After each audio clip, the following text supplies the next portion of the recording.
নমস্কার, Binoy Ghosh. Welcome to my educational channel.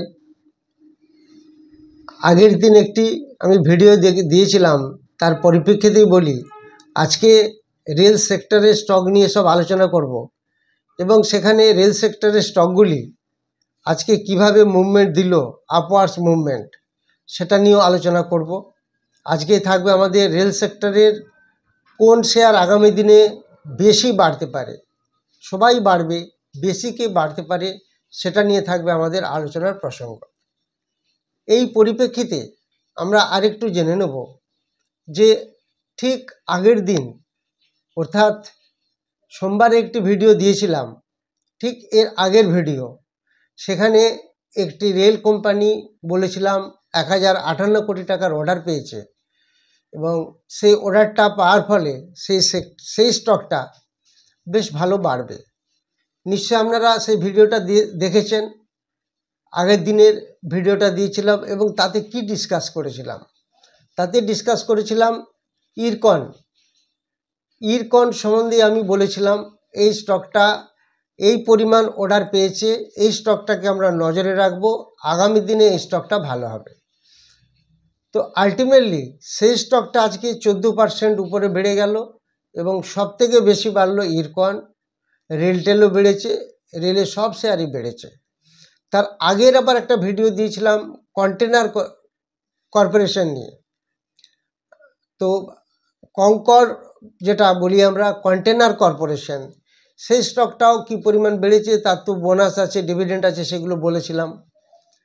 So যে ভিডিওগুলো দিই মোটামুটিভাবে একটা অনেক ভাবনা চিন্তা করে রিসার্চ করে দিতে হয়, সেগুলো আপনারা নিশ্চয়ই দেখেছেন, একটা ভালো হিট করে। মার্কেট কিন্তু খুব একটা মজবুত নয়, খুব স্ট্রং নয়। আজকে হয়তো পজিটিভ মোডে আছে, এফআইআর এখনও পর্যন্ত সেইভাবে ঢুকতে পারেনি। লাস্ট কয়েকটা দিন কিছু কিছু করে লাস্ট 3 ডেজ সেল করেছে। তা সত্ত্বেও কিন্তু আজকে রেল স্টক একটা বেশ ভালো পজিশন দেখিয়েছে। বিশেষ করে আগের ভিডিওতে যে বলেছিলাম ইরকন ইন্টারন্যাশনাল, সেই স্টকটা আজকে একটা ভালো রান দিল 13-14%। তো আজকে আমরা যে ভিডিওটি করছি সেটা হচ্ছে রেল স্টক নিয়ে আলোচনা করছি। তার কারণ হচ্ছে এখানে কিছু কিছু ডাটা আমি আপনাদের শেয়ার করব। সেই ডাটাগুলো যদি আপনারা দেখেন তাহলে বুঝতে পারবেন যে কি কি ডাটা দেখলে আমরা আগামী দিনে ভালো করে ট্রেড করতে পারবো, এবং সেগুলো যদি আরও বেশি করে আপনারা অ্যানালিসিস করেন দেখবেন খুব সহজভাবে আমরা কোন স্টক বাড়ার প্রবণতা আছে সেটা আমরা জেনে যাব। তো যারা আগের ভিডিওটি দেখেননি, ইরকন ইন্টারন্যাশনাল যেটা বলেছিলাম, সেই ভিডিওটা একটু দেখে নেবেন, জাস্ট আগের ভিডিওটায় যেটা সোমবার করেছিলাম। তো আজকে আমি আবার রেল স্টক নিয়েই বলছি, কেন রেল স্টক এখন একটু ঊর্ধ্বমুখী থাকার সম্ভাবনা আছে।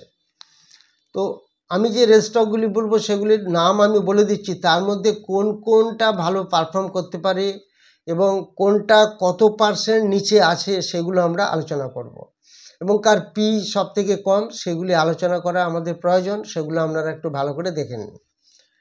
আজকে IRCTC, RVNL, IRFC, IRCON, RailTel, RITES, Titagarh Rail, JWL, Texmaco, BEML, Ramkrishna Forging, Oriental Rail, Container Corporation, Kalindee Rail, এই স্টকগুলি নিয়ে আলোচনা করব। তার মধ্যে আমরা দেখতে পাচ্ছি এই রেলের যে স্টকগুলি, তো আইআরসিটিসির পিই আছে 48, যেখানে ইন্ডাস্ট্রি পি 39। আরভিএনএলের ইন্ডাস্ট্রি পি 23, সেখানে আরভিএনএলের নিজস্ব পি চলে গেছে 60-এর উপরে। আইআরএফসি কিন্তু কম্পারেটিভলি এখনও অনেকটা নিচে আছে, 29-এর কাছে আছে, যেখানে ইন্ডাস্ট্রি পি দেখাচ্ছে 20। আর ইরকন আছে 28-এর কাছে, 28-30-র কাছাকাছি, এরও ইন্ডাস্ট্রি পি 23। তাহলে আপনারা যদি এটাকে একটু ভালো করে মাইনরলি এটাকে একটু ভাবেন বা দেখেন, তাহলে আপনারা বুঝতে পারবেন কি বলছে। অর্থাৎ পি কম্প্যারিশন করছে উইথ ইন্ডাস্ট্রি পি। তাহলে এখানে রেলটেল আছে, রেলটেলের 45 হয়ে গেছে, যেখানে ইন্ডাস্ট্রি পি সব 25-30 এই জায়গায় আছে ইন্ডাস্ট্রি পিগুলো রেলের, সেখানে রেলটেল হয়ে গেছে 45, রাইডস 36, টিটাগড় রেল 45, জেডব্লিউএল 45, টেক্সম্যাকো এখন একটু কম আছে 27, বিএমএল হয়ে গেছে 62, Ramakrishna forging 32, oriental rail 35, container corporation 37, Kalindi rail 30। অর্থাৎ এখন আমি সবারই পিগুলো বললাম। আর ইন্ডাস্ট্রি পি একটা অ্যাভারেজ দেখা যাচ্ছে 30 to 40-র মধ্যে সব ইন্ডাস্ট্রি পিগুলি আছে। এবার আমি চলে যাই ফেস ভ্যালুর দিক থেকে।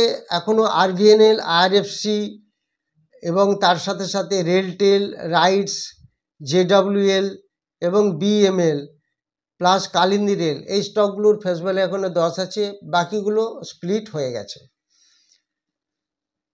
এর সাথে সাথে যদি আমরা এফআইআই ডিআইটা একটু দেখে নিই, এফআইআই মোটামুটিভাবে উল্লেখযোগ্য আছে। রামকৃষ্ণ ফরজিংয়ে এফআইআই বেশ সব থেকে ভালো আছে, দ্যাট ইজ 24%। টিটাগড় রেলের 11%। প্রত্যেকেরই এফআইআই অলরেডি হোল্ডিং আছে, প্রত্যেক স্টকেরই রেলের।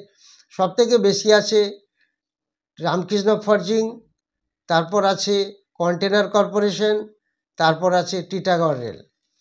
এবার যদি আমরা একটু ডিআইআই সাইডটা দেখি, ডোমেস্টিক ইনভেস্টার, সেইগুলি যদি আমরা দেখি, সেই ডিআইআই সব থেকে বেশি হোল্ডিং কোন কোম্পানিতে আছে? সব থেকে বেশি দেখাচ্ছে ডিআইআই কন্টেনার কর্পোরেশনের সব থেকে বেশি ইনভেস্টমেন্ট বেশি আছে ডিআইআই। তারপরে আছে বিএমএলএ ভালো আছে 19%, আরসিডিতে 40% ডিআইআইয়ের ইনভেস্টমেন্ট আছে। তো এটা গেল এফআইআই ডিআই। এই ভিডিওটাকে যদি আপনারা বারবার ভালো করে দেখে নেন, অ্যাট এ গ্ল্যান্স আমরা যে খেটে কত ভিডিওটা তৈরি করার জন্য কত টাইম দিয়েছি, কত ডাটা একসাথে নিয়ে আসতে হয়েছে। এর সাথে আরও একটি ভাইটাল ডাটা আপনাদের দেখাবো, সেটা হচ্ছে যে কোন স্টক সব থেকে বেশি রেলের এখন অবধি অনেক নিচে আছে। সেটা হয়তো আপনারা সবাই ক্যালকুলেশন করতে গিয়ে অনেক সময় নষ্ট হবে, আমরা ফটাফট করতে পারি। সেইটা যদি দেখি সব থেকে বেশি মানে অ্যাকচুয়ালি হাই থেকে এখনও নিচে আছে কোন স্টক রেলের, সব থেকে বেশি নিচে আছে দেখা যাচ্ছে ওরিয়েন্টাল রেল 63% এখনও হাই থেকে নিচে আছে। তারপর 46% নিচে আছে জেডব্লিউএল, জুপিটার ওয়াগন লিমিটেড। তারপরে আছে 50% নিচে আছে টিটাগড় রেল। টিটাগড় রেল নিয়ে অনেকে প্রশ্ন করেছেন স্টকটা বাড়ছে না কেন, অনেক নিচে এসেছে। হ্যাঁ, এখনও অবধি এই স্টকটা 50% নিচে ডাউনে আছে। তো এগুলো আমাদের একটু লক্ষণীয় ব্যাপার। প্লাস 37% আছে ইরকন, অনেকটা এখনও নিচে আছে। কম আছে রাইটস 29% আছে, এটা কম আছে। বিএমএল 20% আছে, হাই থেকে অনেক মেকআপ করে দিয়েছে, মানে লো থেকে অনেকটা উপরে চলে গেছে। তো এগুলো আমরা একটু নজরে রাখবো, তাহলে দেখবেন আমরা আগামী দিনে বেশ কোন স্টকটা নিলে আমরা ভালো পজিশন পেতে পারি, ভালো একটা অ্যাচিভমেন্ট বা রিটার্ন পেতে পারি কুইক, সেটা আমরা পেয়ে যাব। অর্থাৎ এখানে আমাদের দেখতে হবে যে হাই থেকে অনেক নিচে আছে এই যে স্টকগুলি, এবং তার সাথে সাথে তার করসপন্ডিং ডিআইআই বেশি আছে, এফআইআই বেশি আছে, এবং ইন্ডাস্ট্রি পি থেকে পি কম আছে। সেই স্টকগুলো আপনারা একটু নিজেরা দেখে ক্যালকুলেশন করে নেবেন, আমি সব আপনাদের বলে দিলাম। এইভাবে আপনারা কোন কোন স্টক ভালো হবে সেটা পরের দিন আমাকে এই ভিডিও দেখে আপনারা একটু কমেন্ট করবেন, সিরিয়ালি র্যাঙ্ক করে কোনটা ভালো হতে পারে। আমি তারপর বলে দেবো সিরিয়ালি কোনটার র্যাঙ্ক আগামী দিনে। মোটামুটি তো বলেই দিলাম যে কোন স্টক সব থেকে বেশি নিচে আছে সেটাকে ফলো করবেন, পি কার কম আছে সেটা ফলো করবেন, এফআইডিআর কার বেশি আছে ফলো করবেন, তাহলেই রেজাল্ট পেয়ে যাবেন। আপনারা কমেন্ট সেকশনে সবাই কমেন্ট দেবেন কে সব থেকে এইরকম পজিশনে আছে, যেই কটা আমি বললাম, কে কোনটাকে আগে নিলে আরও বেটার রিটার্ন আমরা পেতে পারি। এরপর আপনারা যা যা কমেন্ট দিয়েছিলেন সেগুলি আমি কিছুটা আপনাদের বলে দেবো। যারা ক্লাস করতে চান অফলাইন মোডে অর্থাৎ লাইভ মার্কেটে, যারা ক্লাস করতে চান স্টক মার্কেটের ক্লাস, তাদের নেক্সট ব্যাচ শুরু হবে 3 আগস্ট রবিবার সকাল 10টায়। 3 আগস্ট মাসের 3 তারিখ রবিবার সকাল 10টায় শুরু হবে। আর ক্রিপ্টো যারা ক্লাস করতে চান সেটা হবে 29 জুন এই মাসে 29 জুন আমরা ক্লাস শুরু করব, সেটাও অফলাইন মোডে হবে এবং লাইভ মার্কেটে দেখানো হবে। সবথেকে যেটা বড় কথা সেটা হচ্ছে স্টক সিলেকশন আমরা কি করে করব, যেটা ইন্টারডেতে আমরা বেরিয়ে যেতে পারবো, একটা ইন্টারডেতে একটা আমরা রিটার্ন পেয়ে যাব, সেই সবগুলি দেখিয়ে দেওয়া হয়। স্টক সিলেকশন কিভাবে করব তার ফর্মুলা দেওয়া হয়। অপশানেও মোটামুটি এখন ভালো রেজাল্ট পাওয়া যাচ্ছে। যারা অপশান মার্কেটে ভালোভাবে কাজ করতে চান, যেখানে আমরা খুব মিনিমাম ইনভেস্টমেন্টে ম্যাক্সিমাম রিটার্ন পেতে পারি, সেই অপশান মার্কেট যারা শিখতে চান তারাও যোগাযোগ করবেন, হোয়াটসঅ্যাপ নাম্বার দেওয়া আছে। তবে এটাও মনে রাখবেন সাথে সাথে অপশান মার্কেট খুব রিস্কি। সমস্ত রিসার্চ করে, সমস্ত ডাটাকে অ্যানালিসিস করে তারপর অপশান মার্কেটে কাজ করতে হয়, সেগুলো আমরা শিখিয়ে দিই। এবার আপনাদের যে কমেন্ট সেকশনে কমেন্টগুলো দিয়েছেন সেগুলো নিয়ে আমি একটু ডিসকাশন করব। মিস্টার রোহিত মল্লিক পরাগ মিল্ক সম্বন্ধে জানতে চেয়েছেন, 217 করে নিয়ে আছে, 1 ইয়ার টার্গেট কত হতে পারে। এবং পরাগ মিল্ক তো 211 চলছে, ভালো জায়গায় আছে এবং স্টকটা এফএমসিজি স্টক, নিঃসন্দেহে জানেন এফআইআই ডিআর কাছে একটা মোটামুটি শেয়ার আছে। সাপোর্ট রেজিস্ট্যান্সগুলো ফলো করবেন, তাহলেই বুঝতে পারবেন কতটা কি যেতে পারে। আগামী দিনের দেখবেন হাইটাকে ভাঙছে কিনা, সেগুলো ফলো করবেন। পিয়ালি মিত্র জানতে চেয়েছেন, কোচিন সিপিআর 1474-এ 100 শেয়ার কিনেছি, এখন অনেক প্রফিটে আছি, সেল করে দেব না, হোল্ড করব।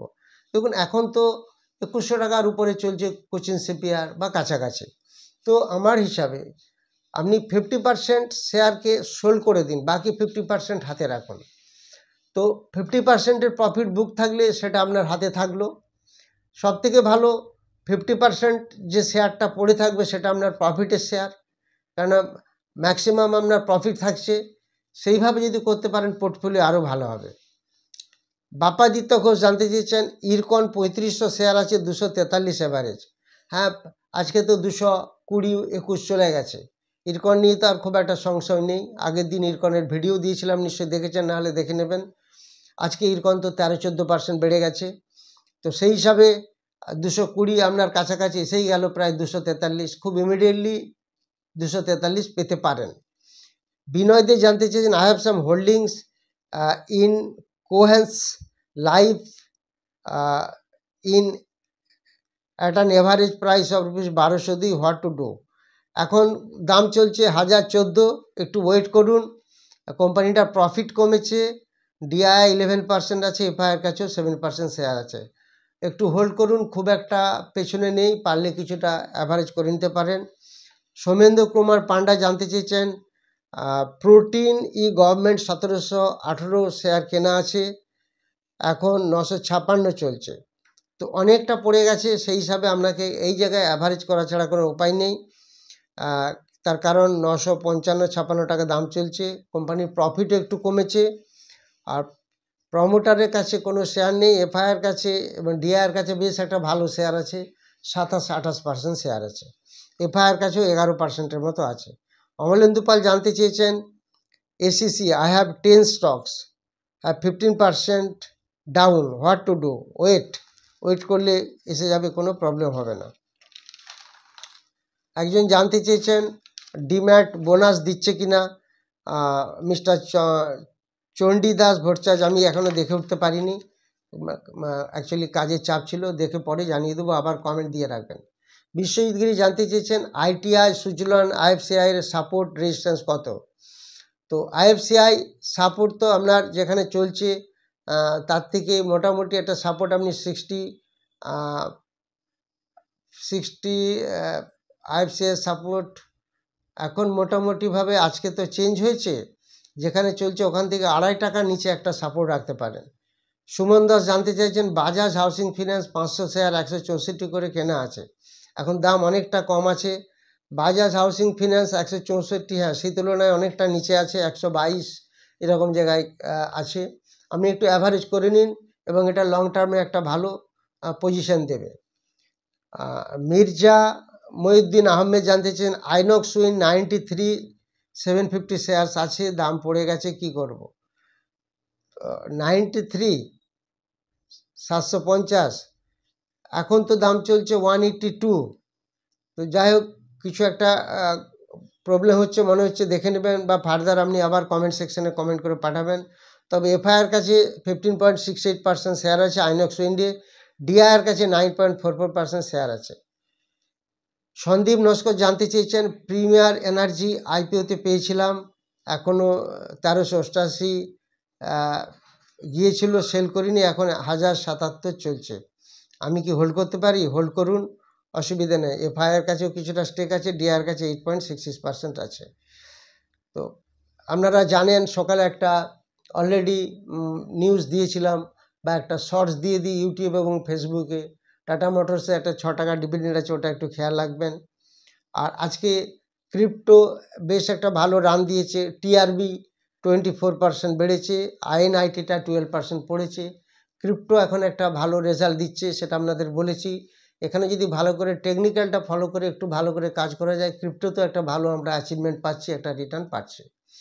যারা ভিডিওটি নতুন দেখছেন তারা অবশ্যই সাবস্ক্রাইব করবেন, লাইক করবেন, শেয়ার করবেন। যারা ক্লাস করতে ইচ্ছুক, নেক্সট ব্যাচ 3rd আগস্ট, এবং ওটা স্টক মার্কেটের ক্লাস। আর একটি ক্লাস শুরু হচ্ছে, সেটা হচ্ছে 29শে জুন, এটা হচ্ছে ক্রিপ্টোর class. Thank you very much for watching my video.